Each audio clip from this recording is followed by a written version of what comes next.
بسم اللہ الرحمن الرحیم۔ کتاب سٹوریز چینل پر ہم آپ کو خوش آمدید کہتے ہیں۔ میں 10 سال کا تھا جب میرے باپ کا انتقال ہو گیا۔ اس کے بعد میری ذمہ داری میری ماں پر آ گئی اور سارے خاندان والے اور رشتہ داروں نے ہمارا ساتھ چھوڑ دیا۔ ان دنوں میں بہت سمجھدار تو نہیں تھا، لیکن میں نے اکثر چھپ چھپ کر اپنی ماں کو روتے دیکھا تھا۔ سوکھی روٹی کے ٹکڑے وہ مجھے پانی میں بھگو کر کھلاتی اور خود شاید بھوکی ہی سو جاتی۔ ہم بڑی مشکل حالات سے گزر رہے تھے۔ میں سرکاری اسکول جاتا تھا، اس لیے تعلیم میں کوئی رکاوٹ نہیں آئی تھی۔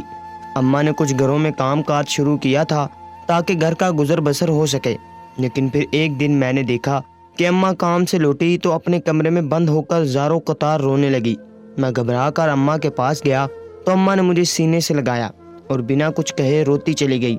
اماں کا سفید چہرہ رو رو کر سرخ ہو چکا تھا، آنکھیں سوج رہی تھی، لیکن ان کے منہ پر کوئی لفظ نہیں تھا۔ میں نے کتنی ہی بار پوچھا اماں کیا ہوا ہے، لیکن اماں نے کوئی جواب نہ دیا۔ اور پھر میں نے دیکھا کہ اگلے دن سے اماں نے لوگوں کے گھروں کا کام چھوڑ دیا۔ ایسا کیوں ہوا تھا میں نہیں جانتا تھا، پتہ نہیں وہ کون سی بات تھی جو اماں مجھے بھی نہیں بتا سکی تھی۔ اماں کے گھروں میں کام کرنے سے ہمارے حالات جو تھوڑے بہت بہتر ہوئے تھے وہ دوبارہ سے بدتر ہو گئے۔ زندگی پھر ایک مشکل ڈگر پر آ گئی تھی، لیکن اماں نے دوبارہ لوگوں کے گھروں میں کام نہیں کیا۔ اکثر رات کے وقت 1-2 آدمی آتے اور اماں کو کچھ پیسے دے جاتے۔ ایسے ہی ہمارا گزارا چل رہا تھا اور میں 12 سال کا ہو گیا۔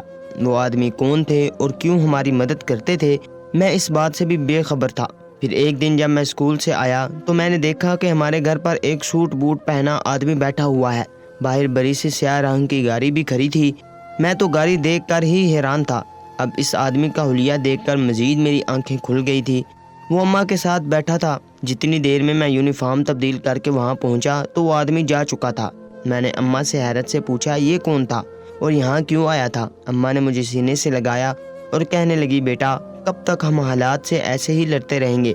اب تو بھوک سے اور فاقوں سے میرا پیٹ بھی کمر کو جا لگا ہے، اس لیے میں نے کام کا بندوبست کیا ہے۔ یہ آدمی میرے لیے کام لے کر آیا تھا اور اب تیری ماں نوکری کیا کرے گی۔ اماں کی بات سن کر میں حیران ہوا، کیونکہ پچھلے 2 سال سے اماں یہی کہتی آئی تھی کہ کاش میرے پاس کوئی ہنر ہوتا تو میں کوئی کام کر لیتی، پڑھی لکھی ہوتی تو کوئی نوکری کر لیتی۔ پھر آج اچانک اماں کو کیسے کام مل گیا تھا؟ اور یہ آدمی کون تھا جو ہمارے گھر آیا تھا اور وہ بھی اماں کے لیے کام لے کر؟ میں نے تو اسے پہلی دفعہ ہی دیکھا تھا۔ اماں نے میری آنکھوں میں اتنے سارے سوال دیکھے تو میرے سر پر ہاتھ پھیرتے ہوئے کہنے لگی دیکھو مراد، آج رات سے مجھے کام پر جانا ہے۔ ایک بڑی سی حویلی ہے، اس میں کام کرنا ہے۔ میں رات کو جاؤں گی اور صبح لوٹ آؤں گی۔ ساری رات تمہیں گھر پہ اکیلے رہنا ہے اور گھر کا خیال بھی رکھنا ہے۔ اب تم اس گھر کے واحد مرد ہو اور یہ تمہاری ذمہ داری ہے کہ تم میرا ساتھ دو۔ اماں کی بات سن کر میں نے کہا اماں پریشان نہ ہوں، میں اکیلے رہ جاؤں گا، لیکن آپ ساری رات کیسے کام کریں گی؟ رات تو سونے کے لیے ہوتی ہے، آپ ان سے کہیں کہ دن میں آپ سے کام کروا لیں۔ میری بات سن کر اماں تلخی سے ہنسی اور کہنے لگی بیٹا ہر کام کا ایک خاص وقت ہوتا ہے اور حویلی میں جو کام مجھے ملا ہے وہ رات کو ہی ہو سکتا ہے۔ تم بس اپنی پڑھائی پر توجہ دو، پڑھ لکھ کر افسر بن جاؤ، یہی میری خواہش ہے۔ میں نے اماں سے وعدہ کر لیا کہ میں بہت محنت سے دل لگا کر پڑھائی کروں گا، اور پھر اسی رات سے اماں نے کام پر جانا شروع کر دیا۔ بہت عرصے بعد میں نے اپنی اماں کو تیار ہوتے دیکھا تھا۔ اماں نے الماری سے اپنا ایک پرانا سرخ جوڑا نکال کر پہنا تو میں حیرت سے اماں کو دیکھنے لگا۔ اماں بہت گوری چٹی اور خوبصورت تھی اور یہ جوڑا پہنتے ہی دمکنے لگی تھی، لیکن ابا کے انتقال کے بعد سے اماں نے کبھی اتنا گہرا رنگ نہیں پہنا تھا۔ اس لیے میں پوچھ بیٹھا کہ اماں نوکری پر جانے کے لیے اتنا گہرا رنگ کیوں پہن رہی ہو؟ اماں جو وہ جوڑا پہننے کے بعد اپنے ہونٹوں پر سرخی لگا رہی تھی، اس کے ہاتھ ایک دم ہی رک گئے تھے۔ ایسا لگا تھا جیسے اماں نے حلق میں کوئی گولا نگلا ہو، اور پھر میری طرف دیکھ کر اماں کہنے لگی کہ بیٹا یہی میری نوکری کا حصہ ہے۔ اپنی اماں کو تیار ہوتا دیکھ کر مجھے خوشی بھی ہو رہی تھی، کیونکہ بہت عرصے بعد میری اماں بہت خوبصورت لگ رہی تھی۔ اماں نے اپنا برقع پہنا، نقاب لگایا اور میرے ماتھے کو چوم کر گھر سے نکل گئی۔ میں نے گھر کا دروازہ اچھی طرح بند کر لیا اور کمرے میں آ کر سونے کے لیے لیٹ گیا۔ میں نے دل ہی دل میں خود سے عہد کیا تھا کہ میں بڑا ہو کر اچھی نوکری کروں گا اور پھر اماں کو یوں سارے جہاں کی ٹھوکریں نہیں کھانی پڑیں گی۔ میرے ذہن میں بہت سے سوالات بھی کھلبلی مچا رہے تھے۔ وہ آدمی جو رات کے اندھیرے میں ہماری مدد کرنے آتے تھے وہ کون تھے؟ اماں نے لوگوں کے گھروں کا کام کیوں چھوڑا تھا؟ اور اب اماں کو آدھی رات کی کون سی نوکری ملی تھی؟ جس کے لیے اتنا تیار ہو کر جانا پڑا تھا۔ یہی سب سوچتے سوچتے میری آنکھ لگ گئی تھی، اور پھر جب صبح میری آنکھ کھلی تو گھر کا دروازہ بج رہا تھا۔ یقیناً میری اماں آ گئی تھی۔ میں نے بھاگ کر جا کر دروازہ کھولا اور اماں کے گلے لگ گیا۔ اماں نے مجھے پیار کیا اور بہت سارے شاپر میرے ہاتھ میں پکڑا دیے۔ جیسے ہی میں نے شاپر کھولے تو میری چیخ نکل گئی۔ ان میں گرما گرم حلوہ پوری اور ناشتے کے لیے بہت سارا سامان تھا۔ بہت عرصے بعد میں نے ایسی کوئی چیز دیکھی تھی۔ جب تک ابا زندہ تھے وہ میری یہ خواہشات پوری کیا کرتے تھے، لیکن ابا کے جانے کے بعد تو ضروریات ہی پوری نہیں ہو پا رہی تھی۔ اماں کی یہ نوکری تو بڑی ہی اچھی تھی، یہ سوچ کر میں بہت خوش ہوا، اور پھر ہم دونوں ماں بیٹے نے ناشتہ کر لیا۔ لیکن ایک بات بہت عجیب تھی، میری ماں کے چہرے کا رنگ کچھ اترا ہوا تھا۔ رات والی سرخی بھی اب ان کے ہونٹوں پر نہیں تھی، لباس بھی بہت شکن آلود سا تھا۔ شاید اماں کام کر کے بہت تھک چکی تھی، کیونکہ 2-4 لقمے کھا کر ہی وہ اپنے کمرے میں چلی گئی تھی۔ میں اسکول کے لیے نکل گیا تھا، اور جب اسکول سے واپس لوٹا تب تک اماں اپنے کمرے میں ہی تھی۔ میں نے دروازہ کھول کر دیکھا تو اماں ایسی گہری نیند سو رہی تھی جیسے بہت تھکی ہوئی ہو۔ میں نے ابا کے انتقال کے بعد سے اماں کو کبھی اتنی گہری نیند سوتے نہیں دیکھا تھا۔ اماں تو ذرا سی آہٹ پر چونک جاتی تھی، لیکن نہ جانے اماں نے رات ایسا کون سا پہاڑ توڑا تھا کہ میرے اسکول سے لوٹ کر آنے تک دروازہ کھلنے کی آواز پر بھی اماں نہیں اٹھی تھی۔ میں خاموشی سے اپنے کمرے میں گیا، صبح کا بچا ہوا ناشتہ رکھا تھا وہی کھایا اور سو گیا۔ شام کے وقت اماں کی آنکھ کھلی تو وہ میرے پاس آئی، مجھے نیند میں سے جگا کر پوچھنے لگی کہ میں نے کچھ کھایا بھی ہے یا نہیں۔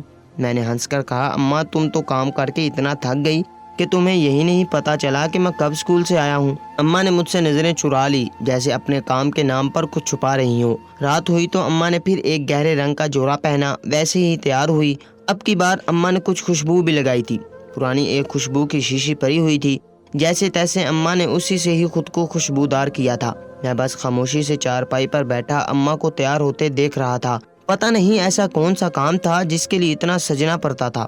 اماں نے جانے سے پہلے مجھے پھر سے بہت ساری ہدایات کی اور گھر سے نکل گئی۔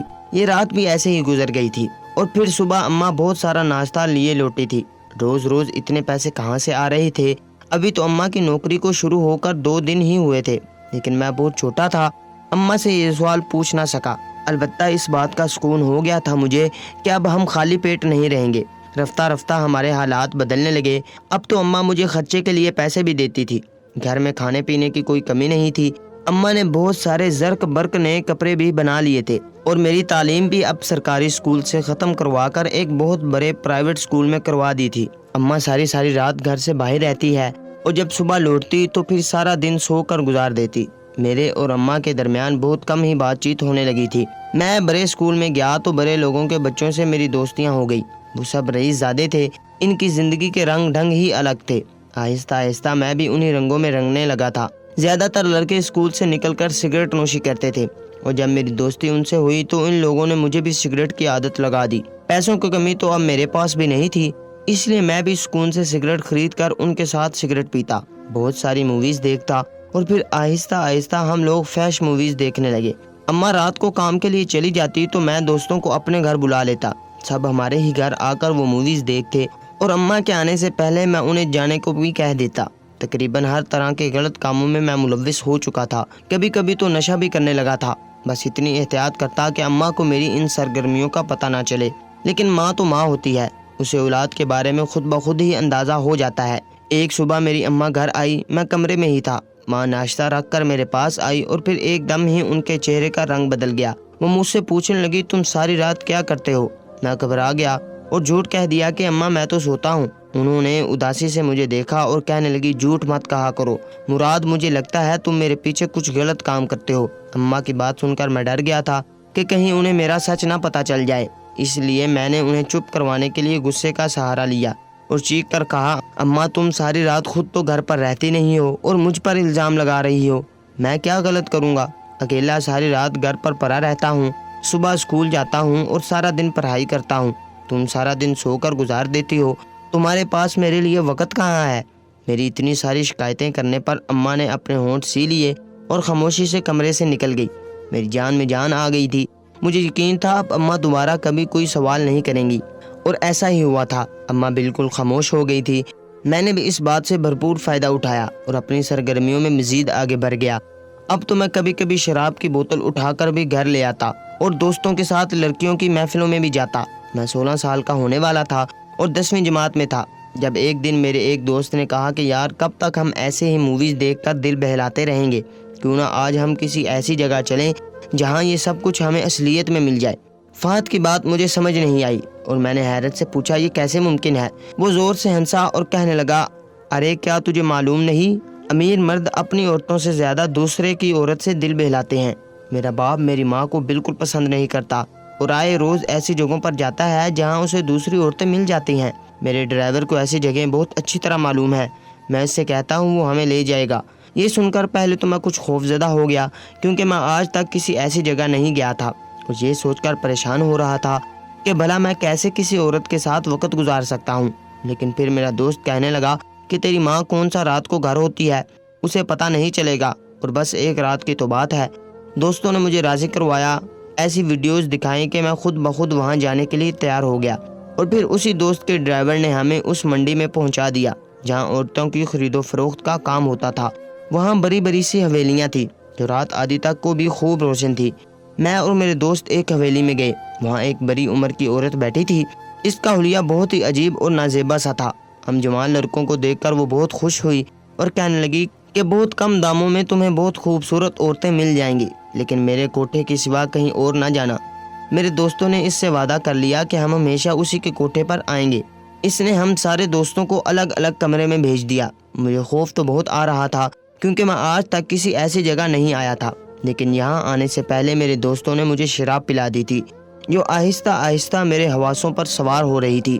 میں کمرے کے اندر داخل ہوا تو وہاں بہت ہلکی سی روشنی تھی، ایک عورت بستر پر سجی سنوری سی بیٹھی تھی۔ میں دھیرے دھیرے قدم اٹھا کر اس کے قریب گیا اور جیسے ہی گھونگھٹ اٹھایا میرے قدموں تلے زمین نکل گئی۔ مجھے اپنی آنکھوں پر یقین نہیں آیا کیونکہ جو عورت میرے سامنے بیٹھی تھی وہ کوئی اور نہیں بلکہ میری ماں تھی۔ مجھے دیکھ کر میری ماں کی بھی آنکھیں حیرت سے کھل گئی، اس کے ہونٹوں پر تالا لگ گیا، بس وہ پھٹی پھٹی نگاہوں سے مجھے دیکھ رہی تھی اور میں اسے۔ ہم دونوں کے درمیان خاموشی تھی اور وہ خاموشی موت سے زیادہ خطرناک تھی۔ کتنی ہی دیر ایسے ہی گزر گئی تھی اور پھر میں نے بڑی مشکل سے ہکلاتے ہوئے اپنی ماں سے پوچھا تھا، اماں تم یہاں کیا کر رہی ہو؟ اس فحاشی کے اڈے پر تمہارا کیا کام ہے؟ تم نے تو کہا تھا کہ تم نوکری کرتی ہو، پھر یہاں کیا کر رہی ہو؟ اماں کی آنکھوں سے آنسو بہنے لگے۔ انہوں نے میری بات کا کوئی جواب نہ دیا تو مجھے غصہ آ گیا۔ میں نے اماں کے بال پکڑ لیے اور نفرت سے پوچھا، بتاؤ اماں تم یہاں کیا کر رہی ہو؟ کیا تم ایک طوائف ہو؟ اماں پھر بھی خاموش رہی، میری آنکھوں سے آنسو بہنے لگے۔ میں جان گیا تھا کہ میری اماں رات کے اندھیرے میں کیا کام کرتی ہے، وہ کون سی نوکری تھی جس نے ہمارے حالات اتنی تیزی سے بدل دیے تھے۔ مجھے یقین نہیں آ رہا تھا کہ میری ماں اس قدر گر سکتی ہے۔ اماں نے میری آنکھوں میں اپنے لیے نفرت دیکھی تو فوراً سے روتے ہوئے کہنے لگی، مجھے غلط مت سمجھے مراد، بہت مجبوری میں نے یہ قدم اٹھایا تھا، صرف تمہاری خاطر، تمہارے مستقبل کی خاطر میں نے اپنا آپ بیچ ڈالا۔ میں نے حقارت سے اپنی ماں کو دیکھا اور کہا، اماں کیا پورے زمانے میں کوئی ایک کام بھی ایسا نہیں تھا جو تم عزت کے ساتھ کر لیتی؟ کیا تمہارے جسم کا سودا کر کے ہی ہمارا مستقبل بندہ تھا؟ اماں روتے ہوئے کہنے لگی، بہت کوششیں کی تھی میں نے مراد، بہت کوششیں کی تھی، لیکن کچھ نہیں بن سکا۔ تمہارے ابا کے مرنے کے بعد مرد بھوکے بھیڑیوں کی طرح مجھ پر حملہ آور ہونے لگے تھے۔ میں پڑھی لکھی نہیں تھی، میرے پاس کوئی ہنر نہیں تھا، کم عمری میں میری شادی کر دی گئی تھی، اس لیے جب تمہارا باپ گزرا تو میں نے لوگوں کے گھروں میں کام کاج شروع کر دیا۔ تمہیں معلوم ہے کہ ہر گھر میں کوئی نہ کوئی مرد ہوتا جس کی گندی نظر میرے وجود کو کھانے لگتی، اور پھر آہستہ آہستہ ان مردوں کو جب بھی موقع ملتا وہ میری عزت سے کھیلنے سے باز نہ آتے، اور انہی سب چیزوں سے تنگ آ کر میں نے لوگوں کے گھر جانا چھوڑ دیا تھا۔ تمہارے ابا کے 2 دوست میری مدد کرنے کے لیے آیا کرتے تھے، مجھے لگا تھا وہ ہماری ہمدردی میں آتے ہیں، انہیں ہمارا خیال ہے، لیکن کچھ دنوں کی مدد کے بعد انہوں نے اپنی اصلی رنگ دکھانا شروع کر دیے۔ وہ جان بوجھ کر رات کے اندھیرے میں آتے اور پیسے دینے کے بہانے میری عزت کا سودا کرنا چاہتے۔ پہلے تو میں انہیں ٹالتی رہی اور تمہاری خاطر ان سے پیسے لیتی رہی، لیکن پھر وہ حد سے گزرنے لگے تو میں نے ان کا سہارا بھی چھوڑ دیا۔ کیا تمہیں یاد ہے کہ ہمارے گھر فاقے ہونے لگے تھے، ہم دونوں بھوکے رہنے لگے تھے، کسی کو ہمارا خیال نہیں تھا، کوئی نہیں تھا جو ہماری مدد کرتا، اور پھر ایسے میں ایک روز ایک آدمی ہمارے گھر آیا، اسے کسی طرح پتہ چلا تھا کہ میں بیوہ ہوں اور مجبور ہوں۔ اس نے مجھ سے کہا کہ اگر عزت بیچنی ہی ہے تو مہنگے داموں پر بیچو، دوسرے کو گھر میں کام کر کے چند پیسوں کے عوض عزت فروخت کرنے کی کیا ضرورت ہے؟ میں اس وقت تک حالات سے اس قدر پریشان آ گئی تھی کہ بنا سوچے سمجھے ہاں کر بیٹھی اور پھر ایک ہی رات کے بعد مجھے اتنا پیسہ ملا کہ میں حیران رہ گئی۔ میں ناشتہ لے کر صبح گھر پہنچی تو تمہارے چہرے کی خوشی نے مجھے اس راستے پر چلنے کے لیے مجبور کر دیا۔ میں تمہیں ایسے ہی خوش دیکھنا چاہتی تھی اور اسی لیے ہر رات اپنے آپ کا سودا کرنے لگی، اپنی عزت بیچنے لگی۔ ہم جو کھانا کھاتے ہیں، جس گھر میں رہتے ہیں، وہ سب یہی عزت بیچ کر ملتا ہے۔ یہ کہہ کر اماں زاروں قطار رونے لگی، لیکن اس کے آنسو میرے دل پر اثر نہیں کر رہے تھے۔ یہ بات مجھ سے برداشت نہیں ہو رہی تھی کہ میری ماں اتنے سالوں سے دوسروں کی بستر کی زینت بنتی آئی ہے۔ اپنی ماں کے سارے مسئلے مجھے صرف بودے بہانے لگ رہے تھے۔ انہوں نے کہا تھا کہ یہ سب کچھ انہوں نے میرے لیے کیا ہے، لیکن مجھے لگ رہا تھا کہ اماں نے یہ سب اپنی خوشی سے کیا ہے۔ نشہ مجھ پر سوار ہونے لگا تھا۔ میں صحیح اور غلط بھول چکا تھا۔ کسی بھی چیز کا کوئی اندازہ نہیں ہو رہا تھا کہ میں کیا کر رہا ہوں۔ میں غصے میں اماں کے قریب ہوا اور اماں سے کہا کہ ٹھیک ہے، تم پیسوں کے لیے خود کو فروخت کرتی ہو نا، تو میں بھی پیسے دے کر یہاں آیا ہوں۔ اب میرے خاطر اپنا آپ پیش کر دو، میں ایسے تو واپس نہیں جاؤں گا۔ میری بات سنتے ہی اماں نے ایک زوردار تھپڑ میرے منہ پر لگایا اور کہنے لگی، تیرا مستقبل بنانے کے لیے میں نے خود کو بیچ دیا اور تو مجھے ہی خریدنا چاہ رہا ہے، انہی پیسوں سے جو پیسے مجھے بیچ کر ملے ہیں۔ میں چاہتی تھی تو اچھا انسان بنے، پڑھ لکھ کر افسر لگ جائے تو میں بھی اس گندے کام سے نکل آؤں گی، لیکن تو میرا ہی خریدار بنا بیٹھا ہے۔ اماں کے ہاتھ سے تھپڑ کھا کر میں مزید درندہ بن گیا اور اپنی ماں پر ہی جھپٹ پڑا۔ اس سے پہلے کہ میں اپنی ماں کے ساتھ کوئی غلط حرکت کرتا، جو کچھ ہوا وہ بتاتے ہوئے میرے رونگٹے کھڑے ہو جاتے ہیں۔ ایک عذاب ہم پر نازل ہوا تھا اور اتنا تیز زلزلہ آیا تھا کہ پورا کمرہ لرز کر رہ گیا تھا۔ دیواروں پر لگی بے حیائی سے بھری تصویریں زمین بوس ہوئی تھی اور چھت پر لگا پنکھا زور سے ہل رہا تھا۔ ایک فانوس بھی چھت پر لٹکا ہوا تھا جو اس حرکت سے ایک دم نیچے کو آ گرا اور میری ماں نے آگے بڑھ کر مجھے بچا لیا تھا۔ میری ماں کا سر پھٹ گیا تھا، میں تو ابھی بھی اپنے ہوش و حواس میں نہیں تھا۔ میری ماں نے میرا ہاتھ تھاما اور وہاں سے بھاگتی ہوئی باہر نکل آئی۔ افراتفری کا عالم تھا، ہر کوئی خوف کے مارے بھاگ رہا تھا۔ اماں مجھے اپنی گاڑی میں بٹھا کر سیدھے گھر لے آئی۔ میری حالت بہت عجیب تھی، زلزلے کے جھٹکوں نے میرے سارے وجود کو ہلا کر رکھ دیا تھا۔ آہستہ آہستہ مجھے ہوش آ رہا تھا۔ گھر پہنچ کر میری ماں نے مجھے پانی پلایا، منہ دھلایا۔ زلزلے کے جھٹکے رک چکے تھے، لیکن میری ذات ابھی بھی زلزلے کی زد میں تھی۔ اماں میرے قدموں میں بیٹھ گئی اور مجھ سے معافی مانگنے لگی، اپنے گناہوں کا اعتراف کرنے لگی، لیکن اماں سے بھی کہیں زیادہ گناہ گار تو میں تھا۔ میری ماں نے سب کچھ میرے مستقبل میری بھلائی کے لیے کیا تھا اور میں نے وہی سب پانی میں ملا دیا تھا۔ اماں کی ساری قربانی کو میں نے رائے گاں کر دیا تھا۔ میں نے بھی اماں سے معافی مانگی اور کہا، اماں مجھے معاف کر دے۔ نشے کی حالت میں مجھے احساس نہیں رہا، میں تجھ پر ہی حملہ کرنے کو تیار ہو گیا۔